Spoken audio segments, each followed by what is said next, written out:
Hey everyone, and welcome to this explainer. Today we're diving headfirst into a flash fiction narrative that, honestly, it's gonna get right under your skin. This story is basically a masterclass in how to build tension and pure dread using just a handful of sentences.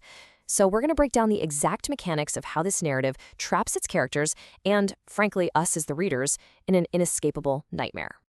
To set the mood, I want you to ask yourself something. What would you do if you stumbled into a place that literally wasn't supposed to exist? Imagine your reality just fracturing without any warning.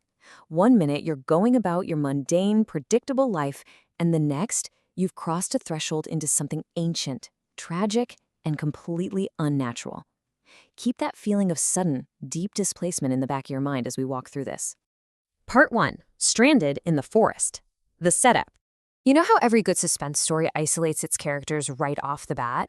Well, this text does exactly that from the very first line.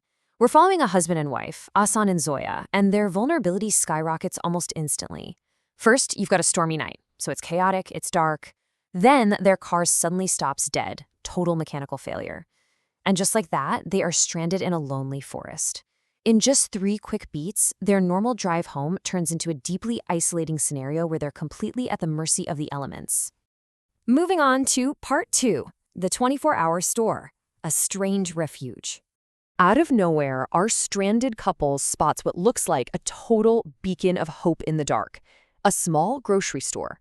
But listen, you and I both know that when you're lost in a lonely forest during a massive storm, salvation usually comes with a terrible catch. The text gives us this very specific detail of a flickering sign, and that's our first real red flag. It's an anomaly, right? Why on earth is there a 24-hour grocery store deep in the woods?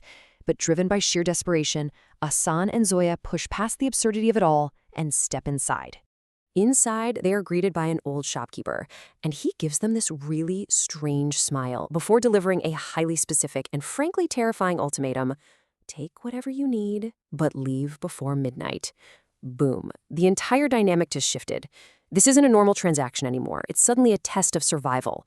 He's throwing them a lifeline, sure, but he's tying a ticking clock right to it. So what do? They buy completely ordinary survival items. Water, snacks, a flashlight. They are acting totally logically, trying to secure their immediate physical needs. And that practicality sharply juxtaposes the horrifying discovery they're about to make. They have absolutely no idea they've stepped way outside the boundaries of reality. Which brings us to Part 3, the impossible photographs. The Omen. Okay, this is the turning point where the creepy atmosphere turns into straight-up nightmare fuel. Zoya is looking around the shop, and she notices these old photographs hanging on the wall. Kinda quirky, right? But then she realizes every single photo shows couples who had visited this exact store.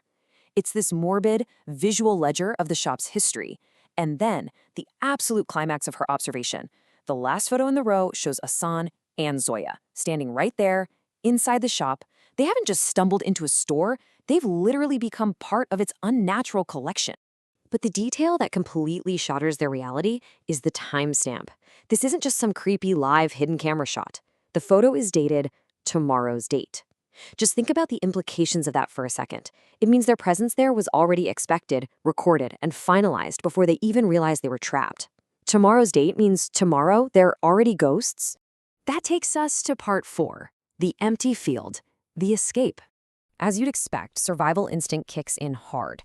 They drop absolutely everything in a blind panic and just bolt outside into the storm to beat that midnight clock.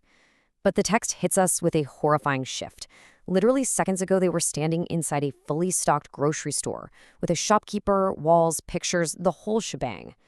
But as they run out, the store hasn't just closed its doors, it has vanished. Where that building just stood, only an empty dirt field remains in the dark forest. Now for Part 5, the villager's dark secret, the lore. So, the sun comes up, they somehow survive the night, and they go looking for answers from the local villagers. I mean, you'd need someone to validate your sanity after that, right? Well, the locals reveal a devastating truth. Yes, there had been a shop there years ago. The owner, that old man with the strange smile, and his family died in a terrible fire on that exact spot. But here is the absolute wildest part. Legend says the store appears only to its last customers. Let that sink in. Asan and Zoya were handpicked. The shop manifested specifically for them. Finally, Part 6, the red letters, the physical evidence. Now, our explainer doesn't end with a simple ghost story, because Asan decides to do something incredibly brave, or actually scratch that, maybe just incredibly foolish. He checks the shopping bag they dropped one last time. Despite the entire store vanishing into a field, despite the villagers confirming the place burned down years ago, they still possess an impossible physical artifact from the night before. Inside their bag was the receipt, a tangible piece of paper from a building that doesn't exist, handed over by a man who's been dead for years. It anchors this whole supernatural nightmare violently right back into reality. And I'm going to leave you with this final, completely unresolved detail from the source to ponder. The text intentionally cuts off right at the end, leaving us staring at a blank space where a message from beyond the grave should be. It says, at the bottom in red letters, it read. What exactly did those red letters say? What warning or grim welcome was printed on that impossible receipt? Did they truly escape the midnight store by running out into the field? Or did stepping inside seal their fate regardless? Think about that the next time you find yourself on a lonely road in the dark and an unexpected light flickers in the distance.